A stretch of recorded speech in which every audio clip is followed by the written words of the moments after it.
గతంలో ఎక్కడ కూడా అభివృద్ధి లేదు, కంపెనీస్ రాలేదు, రాజధాని రాలేదని చెప్పి ప్రభుత్వానికి అంటే కూటమి వాళ్ళకి ఓటేశారు ప్రజలు. సో ఈ 5 ఏళ్ళు రాష్ట్రం బాగా అభివృద్ధి చెందుతాం అనుకుంటున్నారా? పక్కా చెందుతుందనే నమ్మకం ఉందండి. ఎందుకంటే ఎప్పుడు కూడా టీడీపీ ప్రభుత్వం ప్రజల కోసం ప్రజలతో కలిసి పనిచేసేటటువంటి ప్రభుత్వం కాబట్టి ప్రజలకు ఆ నమ్మకం ఉంది. ఆ రోజున ఏంటంటే జగన్మోహన్ రెడ్డి గారు ఒక ఛాన్స్ అని అడిగాడు కాబట్టి చాలా మంది ప్రజలు ఏమనుకున్నారంటే దానిలో కొంతమంది ఒక ఛాన్స్ ఇచ్చి చూద్దామనే ఉద్దేశంలో అక్కడ అప్పుడు 1 or 2% అటు వెళ్ళి ఉంటాయి. ఆ టైంలో గెలిచింది. మళ్ళీ గెలవాలి అంటే మళ్ళీ వాళ్ళు కష్టపడాలి, ప్రజల్లో కష్టపడితే గానీ వెళ్తారు. ఈ 6 నెలల పరిపాలన ఏమనిపిస్తుంది, ఎలా ఉంది ప్రస్తుతం ఇప్పటి వరకు జరిగిన 6 నెలల పరిపాలన? ప్రస్తుతం ఉన్న ఈ జరిగేటటువంటి 6 నెలల పరిపాలన మాత్రం ప్రజారాజ్యంగా ఉంది.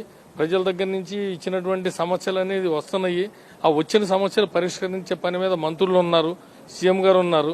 ఎందుకంటే మన ముఖ్యమంత్రి గారు రోజు 18-20 గంటలు పనిచేసేటటువంటి మన ముఖ్యమంత్రి జనాల్లోకి ఏంటంటే ఆయనకు మంచి పేరు వస్తుంది. ఇలా ఇదే ప్రభుత్వం ఉండాలని కూడా మేము కోరుకుంటున్నామండి.